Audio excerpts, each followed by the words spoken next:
My name is Nova. I'm 32 years old, and for most of my adult life, I've been the kind of woman people describe as steady. Not brilliant, not bold, just steady. I work as a strategy analyst for a mid-sized tech firm in the Pacific Northwest. I lead a small team now, but this story begins before that. Back when I was the quiet one at the end of the conference table, the one who brought color-coded printouts, the one who stayed late to double-check numbers, the one whose emails were thorough enough to be forwarded, but whose voice in the room barely registered. If you had asked my colleagues who I was 3 years ago, they might have said dependable, polite, a little reserved, easy to overlook. I've always had a soft voice, not fragile, just sian. I think carefully before I speak. I don't interrupt. I don't compete for oxygen in a room. And in environments where speed is mistaken for intelligence and volume is mistaken for confidence, that combination can make you invisible. This isn't a story about dramatic revenge. No one storms out. No one gets publicly humiliated. There are no viral speeches or cinematic mic drops. It's about something much quieter. It's about the first time I spoke up in a meeting, and my voice shook, and how nothing dramatic happened. But the internal battle to be heard was louder than the room itself. That moment didn't change the company. It didn't even change the meeting. Most people probably forgot it by lunchtime, but I didn't. Because that tremor in my voice wasn't weakness. It was pressure. Years of swallowed corrections, half-finished sentences, and ideas that were praised only after someone else repeated them louder. This story is about how I learned the difference between being agreeable and being erased. It's about the role I was assigned without anyone saying it out loud. It's about what happens when silence stops being submission and starts becoming strategy. And most importantly, it's about the kind of dominance that doesn't require shouting. Over the next hour, I'm going to tell you exactly what happened. Not exaggerated, not polished to make me look heroic. I'll tell you where I hesitated, where I rationalized, where I almost stayed exactly where I was because it felt safer to be underestimated than to risk being seen. There were no villains in capes, just ordinary people, busy and ambitious, moving quickly, and a version of me who had to decide whether she would keep shrinking to fit the room. If you've ever rehearsed a sentence in your head 3 times before saying it, if you've ever felt your heart race over something that seemed small, if you've ever wondered whether being quiet is a flaw or a form of control, then you might recognize yourself in this story. Let me ask you something gently before we begin. Have you ever left a room knowing you had something valuable to say and hated yourself for not saying it? Before I was ever underestimated out loud, I was categorized quietly. At work, I was Nova from analytics. Not Nova with perspective, not Nova with instincts, just Nova who made the slides make sense. I joined the company at 29, already experienced enough to know how meetings worked. I understood hierarchy, I understood timing, I understood that the fastest speaker often controlled the narrative. And I understood that I was not the fastest speaker. In group settings, I process deeply. While others are responding, I'm still connecting threads. By the time I'm ready to speak, someone else has already filled the air. It doesn't feel aggressive, it just feels efficient. And efficiency has a way of erasing hesitation. My team didn't dislike me. That's important. There was no hostility. There was warmth even. Nova will catch any errors. Nova, can you clean this up before we send it? Nova, can you summarize what we decided? I became the stabilizer, the closer, the one who turned chaos into clarity after everyone else had finished debating. And in the beginning, I took pride in that. It felt responsible, mature, necessary. But slowly I started noticing something subtle. When I sent written feedback, it was adopted immediately. When I raised the same point verbally, it was met with silence. Or worse, someone else rephrased it 5 minutes later and received nods. At first, I told myself it was a coincidence. Maybe I hadn't explained it clearly. Maybe my tone was too tentative.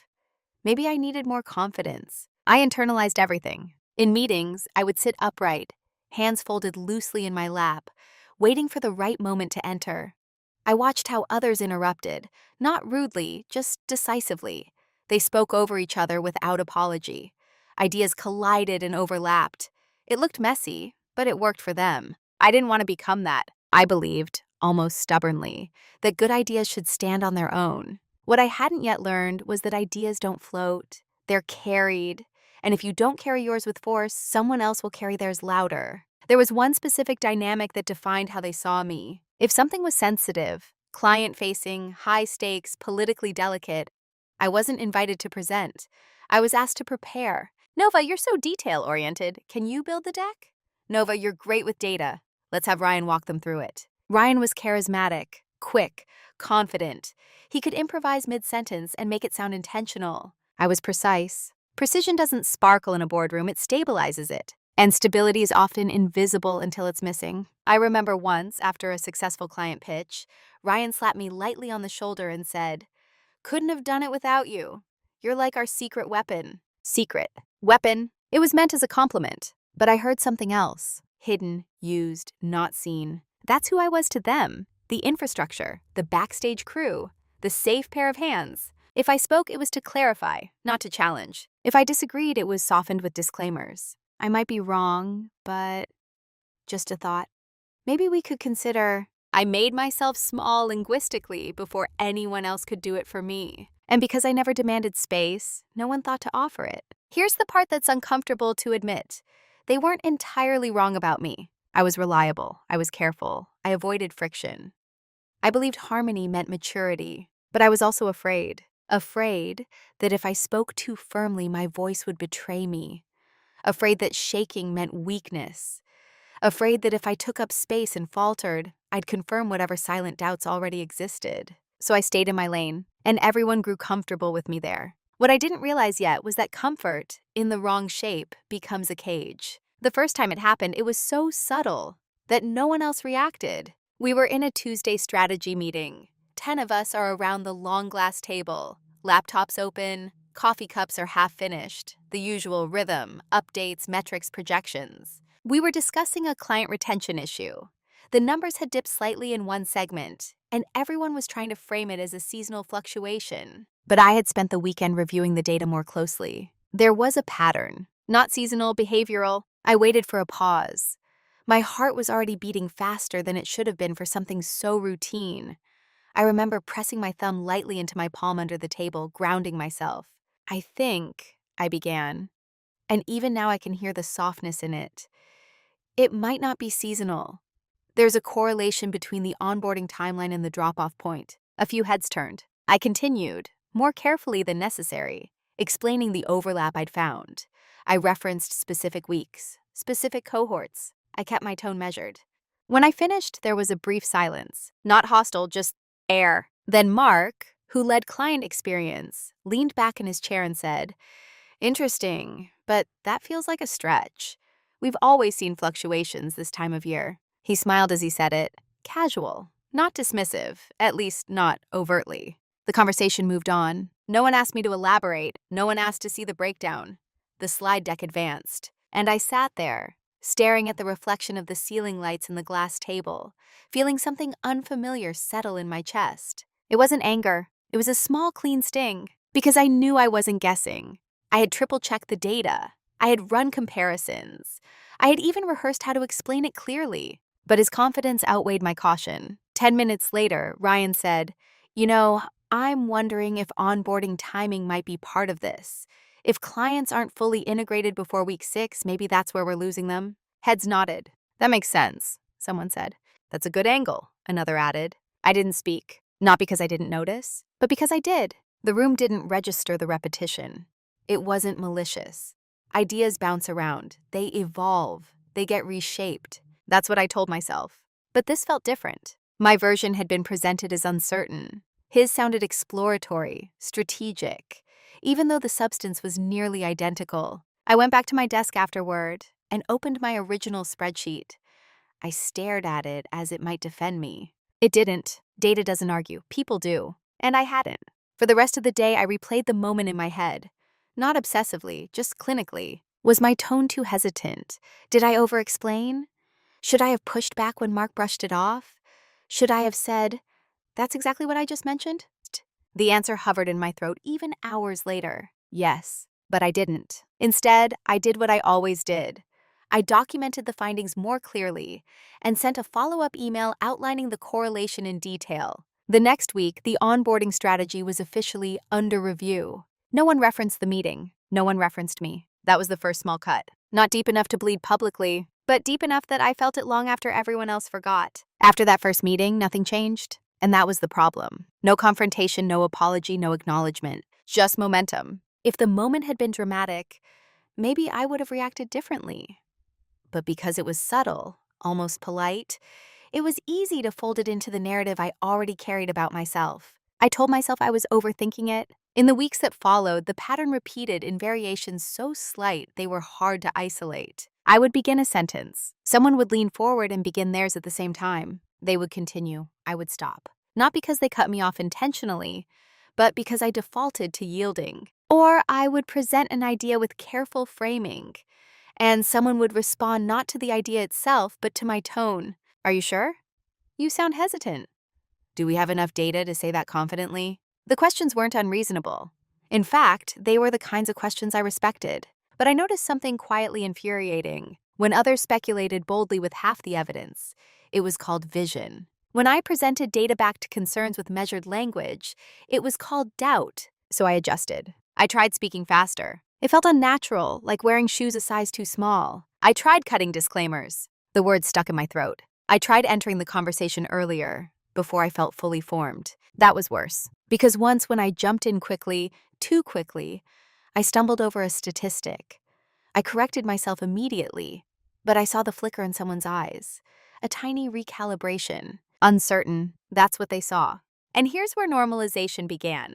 Instead of challenging the pattern, I absorbed it. I started preparing twice as much for meetings. I wasn't even leading. I built backup slides no one asked for.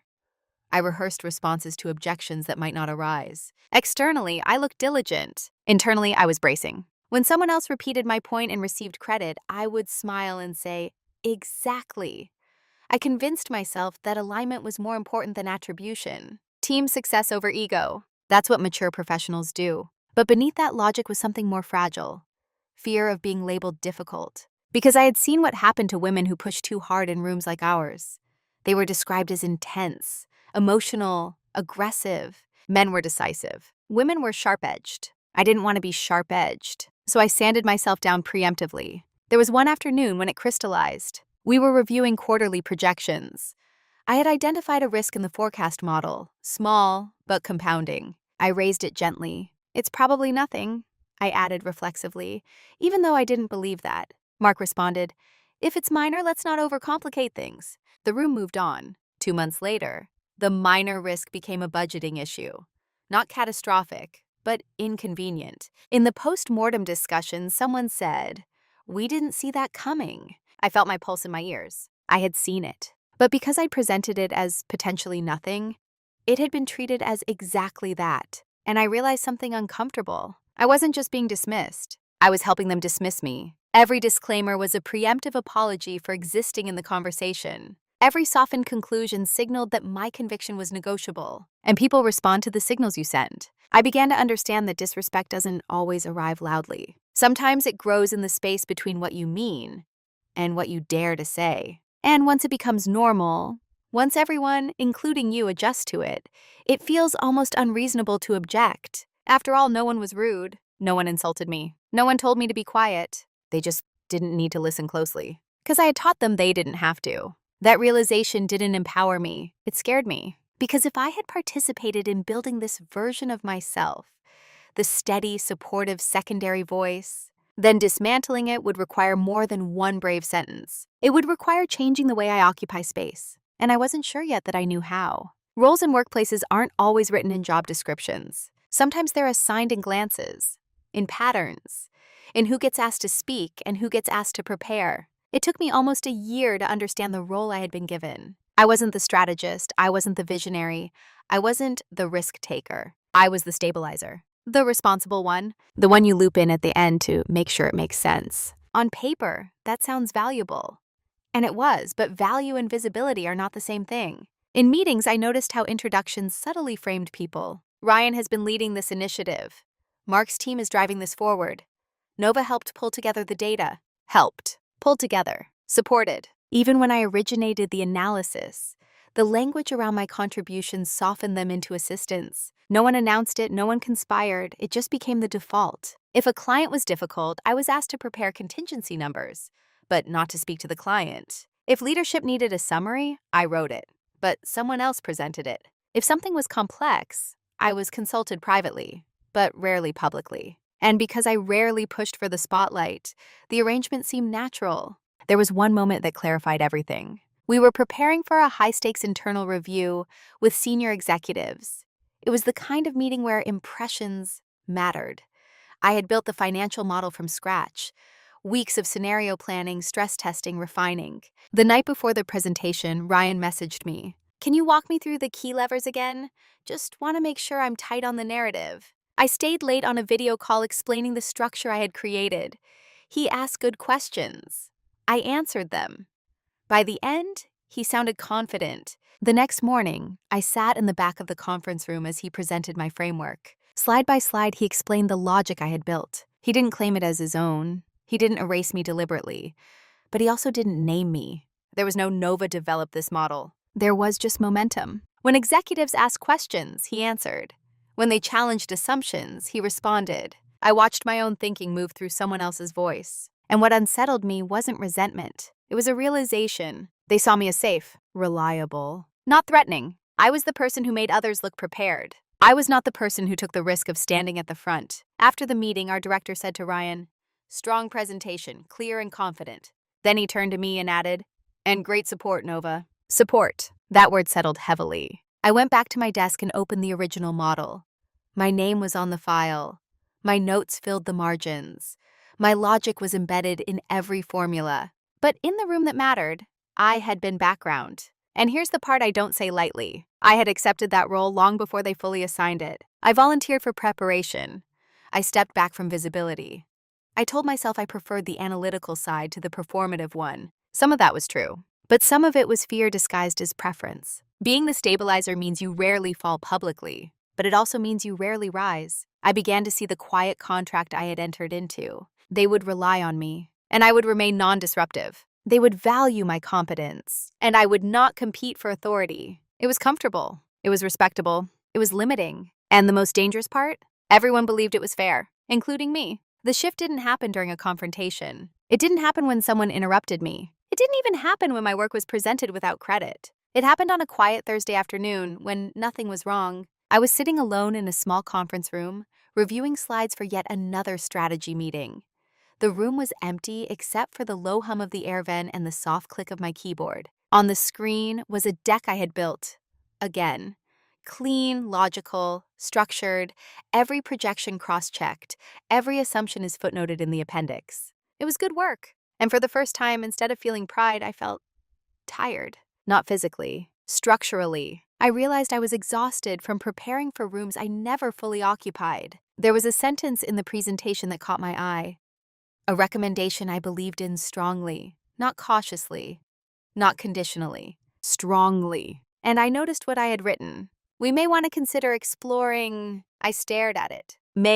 Consider exploring. 4 layers of softness protecting a single clear idea. I deleted the sentence and rewrote it. We should shift the onboarding timeline by 2 weeks to reduce early churn. It felt almost reckless. My chest tightened slightly as if I had said something inappropriate, alone in an empty room. That reaction startled me. Why did clarity feel dangerous? I leaned back in my chair and let the question sit without rushing to answer it. For years, I had believed my hesitation was about humility, about being thoughtful, about not overstepping.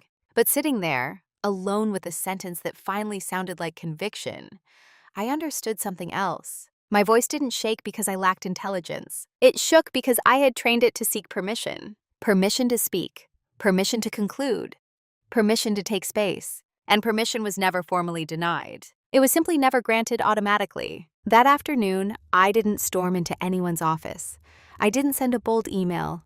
I didn't demand recognition. I did something much quieter. I removed the qualifiers from the entire presentation. Every just, every maybe, every I could be wrong, but I left only what I could defend. Not aggressively, not arrogantly, just cleanly. Then I did something even more uncomfortable. I emailed our director and said, I'd like to present this section tomorrow. I can walk through the model and the recommendation directly. My finger hovered over send for a full 30 seconds. I imagined the possible responses. Ryan already has it covered. Let's keep things efficient. Maybe next time. Instead, the reply came 10 minutes later. Sounds good? 2 words, no resistance, no drama, which forced me to confront an unsettling possibility. Maybe no one had been actively preventing me from speaking. Maybe they had simply grown used to me not asking. The next morning, as I walked into the conference room, I felt something different. Not confidence exactly, more like alignment. For once, my preparation and my presence were going to exist in the same space. When it was my turn, I stood. And that was when my voice shook for the first time in a meeting. Not because I was unprepared, but because I was stepping outside the role everyone, including me, had memorized. Nothing dramatic happened. No one gasped, no one rolled their eyes, no one applauded. But inside my body, it felt seismic. Because the tremor wasn't fear of being wrong. It was the sensation of becoming visible. And visibility, after years of voluntary smallness, feels like standing in bright light without sunglasses. Uncomfortable. Exposed. Real. That was the day something shifted. Not in the company, in me. After that presentation, the one where my voice shook but didn't break, something subtle recalibrated. Not externally at first. No one pulled me aside to comment on my delivery. No one congratulated me for finding my voice. The meeting ended the way meetings always do, with action items and half-finished coffee cups. But internally, something had rewired. For the first time, I had spoken without cushioning myself, and I had survived. That realization did more for me than praise ever could have. In the weeks that followed, I didn't suddenly become louder. I didn't start interrupting or dominating discussions. If anything, I became quieter. But it was a different kind of quiet. Before, my silence was reactive. I stayed quiet because I wasn't sure I had permission to speak. Now my silence became selective. I listened more carefully. I observed how ideas moved through the room. I paid attention to who responded to confidence and who responded to clarity. And something interesting happened. When I stopped filling space with soft qualifiers, people leaned in slightly more when I did speak. It wasn't dramatic, it was almost imperceptible, but it was there. At the same time, some people misread my shift. Because I wasn't volunteering for every preparatory task anymore, there were small moments of confusion. Nova, can you just clean this up? I'd prefer to review it once it's drafted, I replied calmly. Nova, can you summarize today's discussion? I think the project lead should frame the next steps. There was no edge in my tone, no defensiveness, just boundaries. And boundaries, when new, feel disruptive even if they're reasonable. A few colleagues started filling the gaps I had quietly occupied for years. They fumbled occasionally. They missed details I would have caught automatically. No one blamed them. They just adjusted. That's when I understood something powerful. When you consistently absorb friction, people forget friction exists. When you stop absorbing it, they feel the texture of it for the first time. And sometimes they interpret that sensation as your failure, not their own unfamiliarity. There were a few sideways comments. You've been quiet lately. Everything okay? We miss your thorough notes. I smiled lightly. I'm focusing on higher-level planning right now. It wasn't a lie. It also wasn't an explanation. Silence, I realized, could be strategic. I didn't need to correct every misinterpretation in real time. I didn't need to defend every boundary. Some people mistook my reduced availability for disengagement. Others assumed I was overwhelmed. No one seemed to consider that I might be recalibrating. And I didn't correct them. Because for the first time, I wasn't trying to manage how I was perceived at every second. I was watching, documenting, learning. I began keeping private notes, not about grievances, but about patterns. Who spoke over whom? Who got credited? Who prepared versus who presented? Which ideas resurfaced once reframed by certain voices? It wasn't vindictive. It was data. If I were going to exist differently in this space, I needed to understand its mechanics fully, not emotionally, but structurally. My silence was no longer surrender. It was research. And the irony? Some people grew more comfortable again. They assumed I had returned to my original form, the steady, non-threatening presence in the corner. They mistook my restraint for retreat. They didn't see that I was no longer shrinking. I was choosing. And there is a profound difference between being quiet because you feel small and being quiet because you're measuring the room.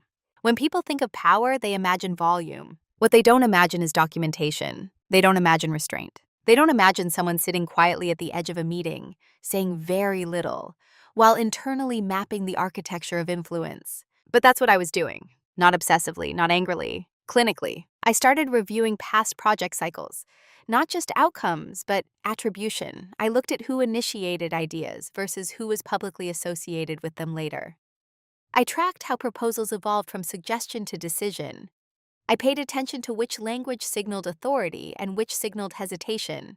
Patterns emerged. When an idea was introduced assertively, even without complete data, it entered discussion as a viable option. When the same idea was introduced cautiously, even with strong evidence, it entered as a risk to be minimized. It wasn't about intelligence. It was about framing. So I studied framing. I watched recordings of our internal town halls.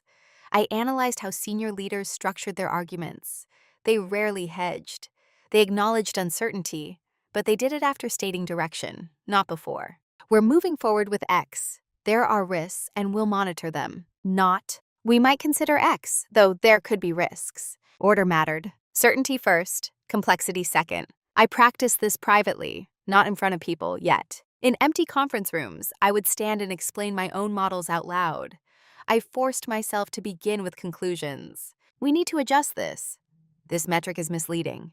This is where we're exposed. Each time my body reacted less. The tremor in my voice began to feel like an echo instead of a warning. But preparation wasn't just about delivery. It was structural. I began volunteering strategically, not for support roles, but for initiatives that positioned me closer to decision-making. When a cross-functional task force opened up, I didn't offer to compile notes. I said, I'd like to represent analytics in this group. Simple, direct, no justification. And here's what surprised me. No one challenged it. The resistance I had anticipated for years existed mostly in my imagination. In the task force meetings, I did something different. Instead of waiting for the perfect opening, I spoke early, once, clearly. Then I let silence do the rest. I didn't repeat myself. I didn't fight for the floor. If someone redirected the conversation away from my point, I let it go the first time. But if the topic resurfaced later, I referenced my earlier statement without apology. As I mentioned earlier, the churn risk is tied to onboarding length. Not defensive, not sharp, just factual. And slowly, something shifted in how people responded. Not dramatically, but enough. There were fewer interruptions, more direct eye contact when I spoke. Occasional follow-up questions addressed specifically to me. What they never noticed was how intentional this all was. They didn't see the evenings I spent refining not just my analysis, but my delivery. They didn't see the private decision to stop volunteering for invisibility. They didn't see the spreadsheet I kept, not of mistakes, but of evidence. Evidence of my contributions. Evidence of outcomes tied to my recommendations. Evidence that my caution had been mistaken for uncertainty. I wasn't building a case against anyone. I was building a case for myself. Because here's the truth I had finally accepted. If I ever wanted to challenge the role I'd been assigned, I would need more than emotion. I would need leverage. Not leverage in the dramatic sense. Not secrets. Not scandals. Leverage in the form of undeniable value that could not be quietly redirected through someone else's voice. And value alone wasn't enough.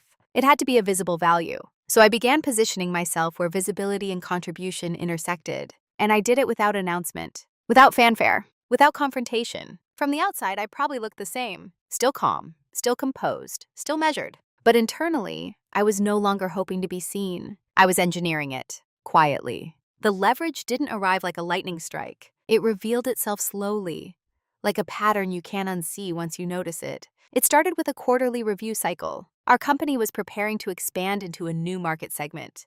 Ambitious projections, aggressive timelines, leadership was excited. The energy in meetings shifted from cautious analysis to forward momentum. And forward momentum has a dangerous side effect. It compresses scrutiny. I was asked, again, to sanity check the financial assumptions before the proposal went to the executive board, not to present, just to review. By this point, I no longer felt slighted by that phrasing. I saw it for what it was, proximity. If you're the one checking the foundation, you're the one who sees the cracks first. I opened the model expecting minor inconsistencies. What I found wasn't catastrophic, but it was consequential. The projected retention rate in the new segment was based on legacy customer behavior. Customers with longer onboarding cycles and higher support engagement. The new segment had neither. The assumption gap was subtle, plausible enough to pass through a quick review. But if left unadjusted, it would inflate revenue forecasts by nearly 18% within 12 months. 18%. Not a rounding error, not a footnote. A strategic blind spot. I recalculated everything quietly. I ran alternative scenarios. I pressure tested the numbers from 3 different angles. Every version told the same story. We were building enthusiasm on optimistic assumptions. The old version of me would have softened this discovery immediately, just flagging a potential concern. Maybe we should revisit the model? But something in me had matured past that reflex. This wasn't about being right. It was about being precise. And precision in the right moment is power. I didn't rush to announce it. Instead, I prepared a separate analysis deck, one that compared the original forecast to adjusted projections based on realistic onboarding behavior. No dramatization, no alarmist language, just clean contrasts. Then I scheduled a one-on-one with our director, not a mass email, not a meeting ambush, private. When I walked into his office, I felt calm in a way that surprised me. Not because the conversation would be easy, but because I had clarity. I've reviewed the expansion model, I said. There's a structural assumption we need to address before this goes forward. I walked him through the gap. He frowned, not at me, but at the numbers. Why didn't we catch this earlier? He asked, more to himself than to me. I didn't answer that question, because the answer wasn't relevant. What mattered was what came next. If we adjust now, I continued, we can recalibrate the rollout timeline and protect margin expectations. If we don't, we risk overpromising at the board level. I didn't raise my voice. I didn't pad the conclusion. I let the implications sit in the room. For the first time, I wasn't presenting support. I was presenting consequence. He leaned back in his chair, silent for several seconds. Can you present this to the leadership team tomorrow? He finally asked. Not Ryan, not Mark, me. There was no triumph in that moment. No internal celebration, just recognition. The leverage wasn't that I had uncovered a mistake. The leverage was that I had positioned myself as the person who understood the system deeply enough to protect it. And protection, when tied to credibility, shifts hierarchy quietly. That night, I went home and sat at my kitchen table with my laptop closed. I didn't replay the conversation. I didn't imagine future promotions. I thought about something else entirely. For years, I had believed that speaking up required aggression, that visibility required confrontation. But what I had just experienced was different. It was the calm authority of knowing the structure better than the noise around it.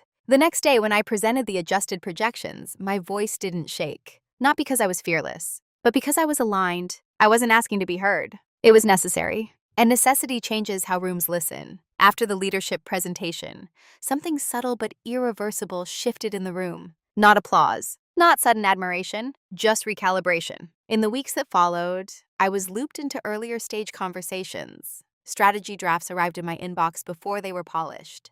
My opinion was requested before conclusions were formed. And yet, something inside me remained unsettled, because I had reached a quiet crossroads. I now had options. Option 1, stay. Continue building credibility. Accept the slow, steady expansion of influence.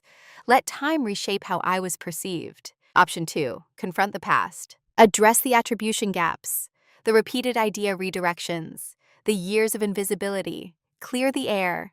Demand acknowledgement. Option 3, redesign my trajectory entirely, not emotionally, structurally. I didn't rush the decision. I sat with it for weeks. From the outside, everything looked stable. I was gaining visibility organically. My voice carried further in meetings. I no longer rehearsed sentences 3 times before speaking. But clarity brings a different kind of discomfort. Once you see the mechanics of a system, you can't unsee them. I understood now how easily roles calcify. How quickly do people accept patterns as personality? How silence, repeated long enough, becomes identity. And I had to ask myself something difficult. Was I trying to earn a new role in a system that had already defined me? Or was I strong enough now to define myself somewhere else? There was no dramatic inciting incident, no betrayal, no explosion, just a steady realization that growth sometimes requires distance, not dominance. One evening, I opened my laptop, not to review forecasts, but to update my resume, not in anger, in alignment. I didn't frame it as escape. I framed it as an expansion. I listed the expansion model recalibration as a strategic correction initiative. I quantified the financial protection it created.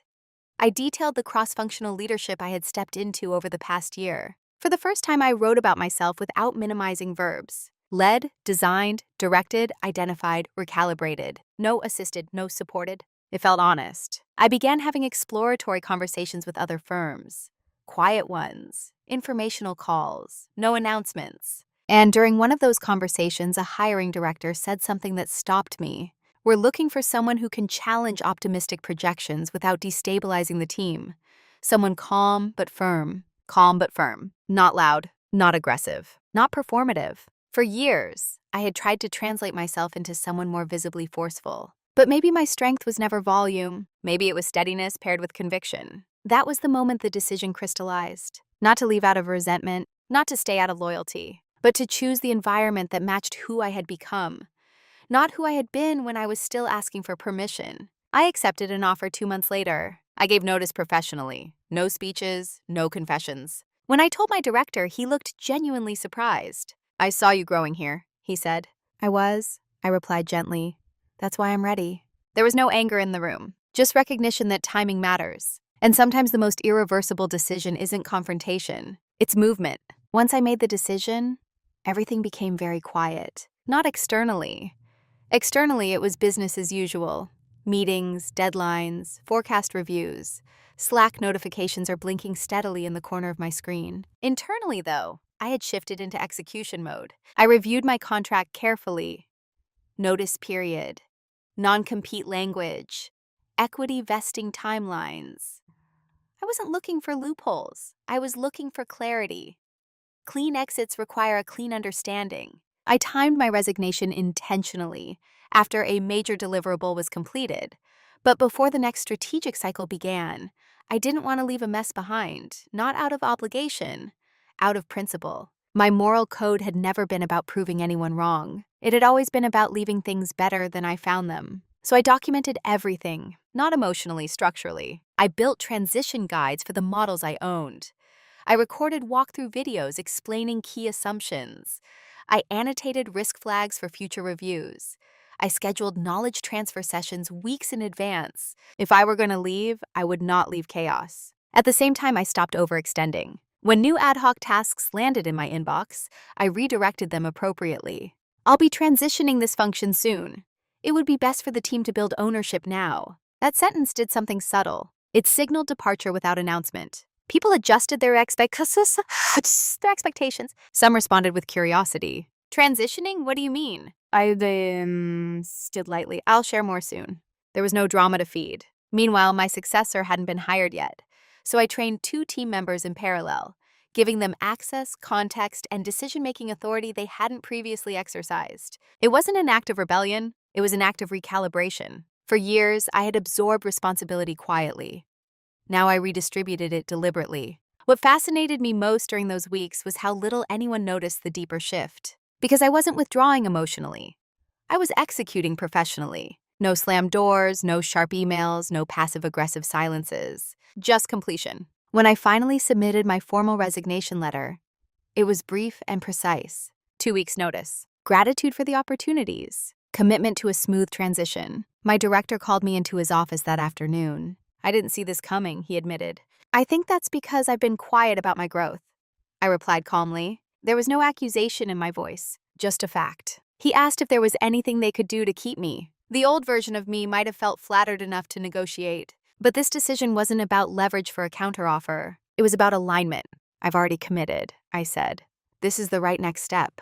And it was. The final week felt strangely peaceful. People expressed appreciation.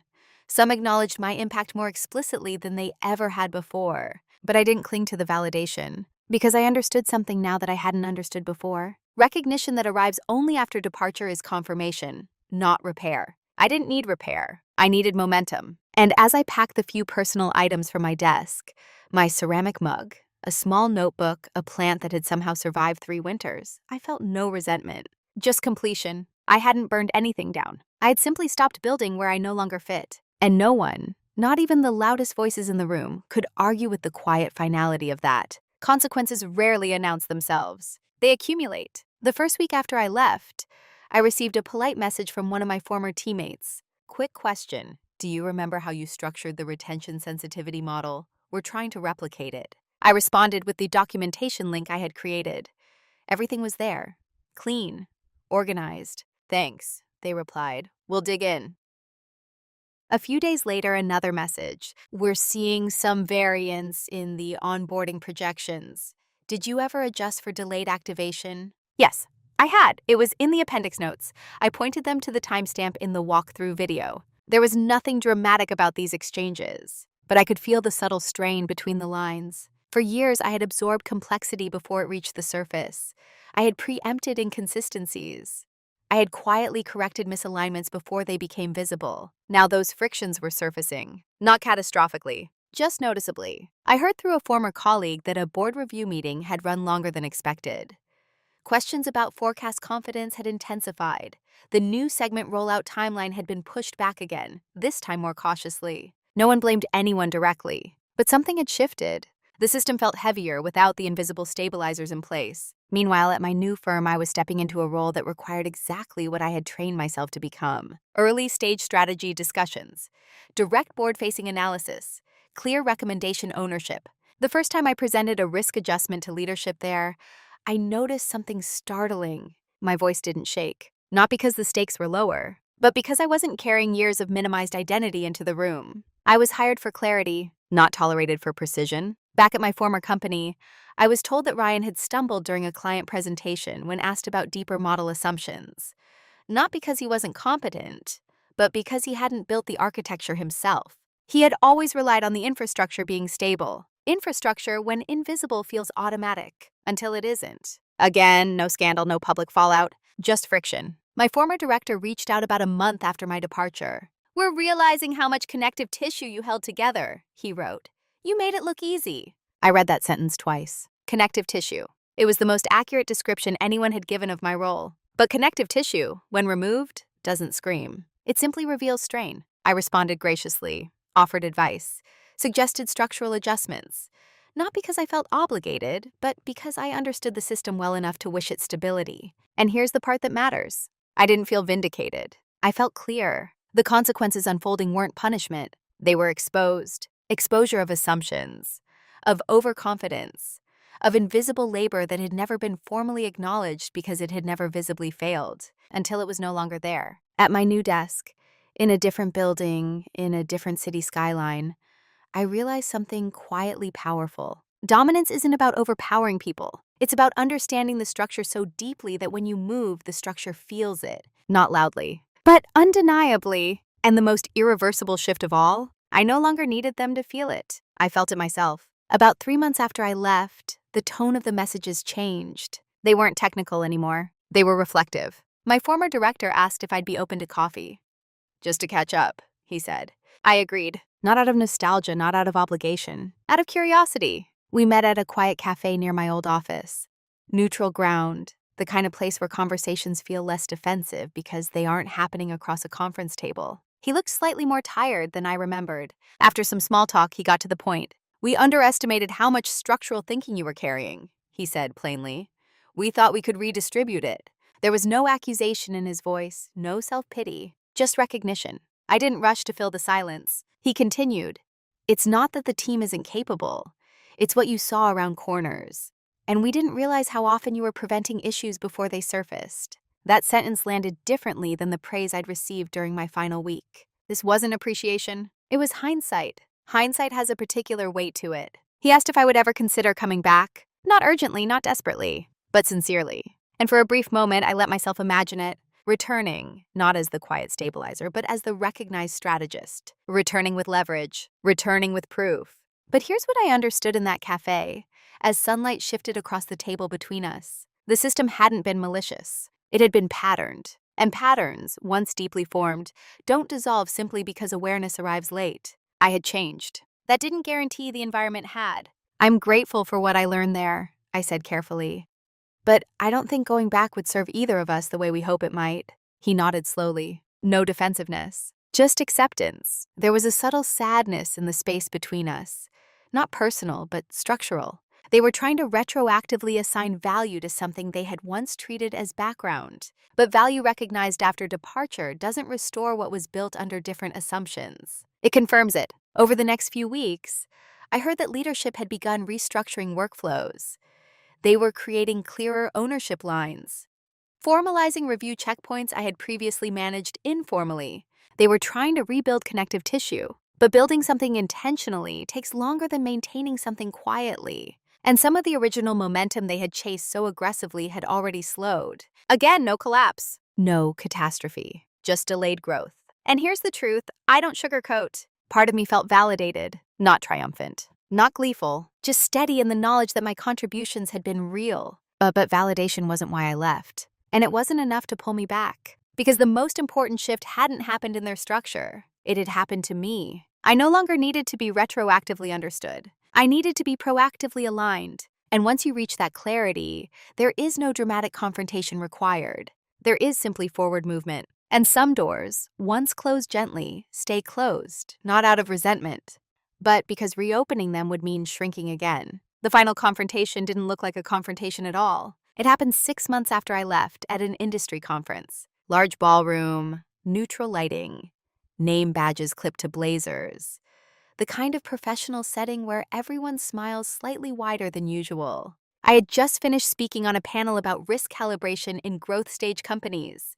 30 minutes, clear framework, direct answers. No shaking. Afterward, as people dispersed, I heard my name. I turned and saw Ryan walking toward me. We hadn't spoken since my last day. He looked the same, confident posture, quick smile, but there was something more measured in his eyes. "Hey," he said, "that was really strong."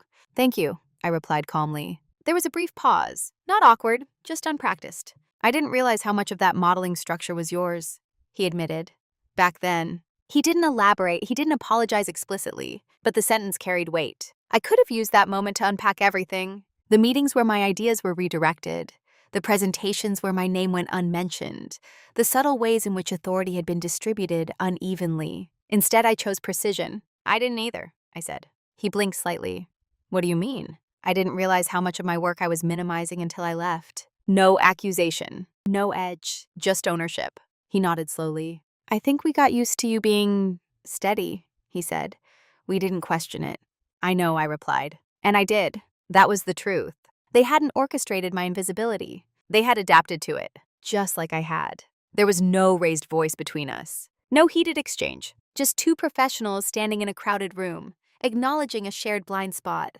"I'm glad you're doing well," he said finally. "So am I answered. And I meant it. Because this wasn't about proving him wrong. It wasn't about reclaiming credit retroactively. It was about understanding something fundamental. You cannot expect people to honor the strength you consistently conceal. And you cannot resent them forever for responding to the version of you that you presented. Before we parted, he added quietly, "We could have done better." "Yes," I said gently, "we all could have." That was the closest thing to a confrontation we ever had. No fire, no humiliation, no dramatic reckoning, just clarity. As I walked away, I didn't feel lighter or heavier. I felt complete. The chapter had closed not with an explosion, but with acknowledgement. And acknowledgement, when it arrives without defensiveness, doesn't demand a fight. It simply confirms growth. If you met me now, you probably wouldn't describe me as loud. That hasn't changed. My voice is still naturally soft. I still pause before answering complex questions. I still prefer precision over performance. But there's something different in the way I occupy space. I don't shrink before I speak anymore. I don't pre-apologize for conclusions I can defend. I don't attach disclaimers to every idea as if I need permission to hold it. The biggest change isn't external. It's internal alignment. At my new firm, I lead strategy discussions regularly. When I present, I start with the recommendation, not the caveat. I welcome questions, but I don't interpret them as threats. I interpret them as engagement. And when someone interrupts me, which still happens because that's human, I don't automatically yield. I finish my sentence.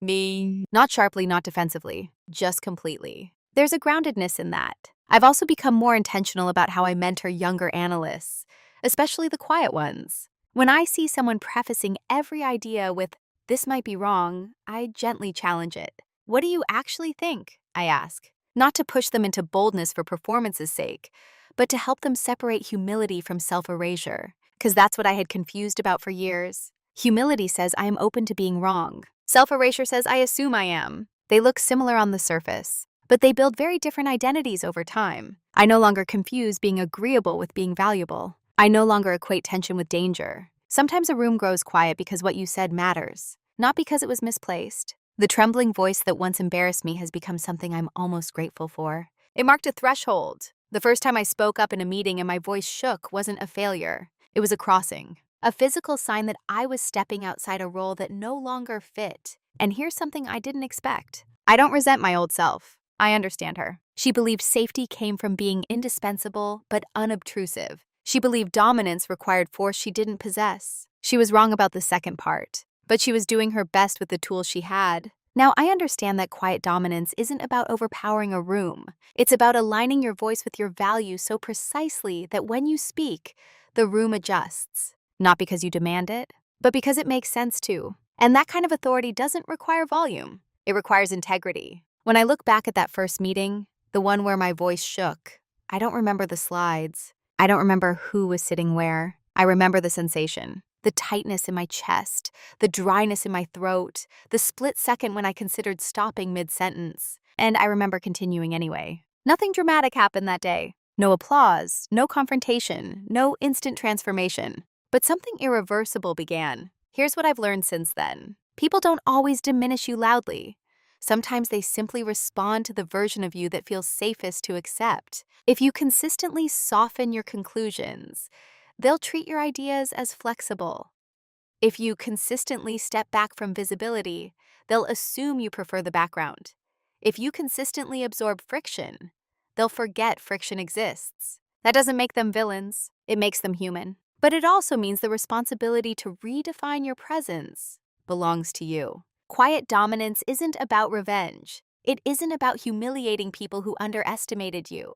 It isn't even about being the loudest voice in the room. It's about alignment. When your preparation matches your presence, when your conviction matches your clarity, when your silence becomes a choice instead of a reflex. Sometimes the most powerful move isn't confronting the room. It's outgrowing it. And sometimes the bravest thing you can do isn't speak perfectly. It's speaking while your voice shakes and not apologizing for the tremor. So I'll leave you with this. Is there a room in your life right now where you've been steady, reliable, and invisible? And if your voice trembled tomorrow, but you spoke anyway, what might shift quietly because of it? I'd love to hear your experience in the comments.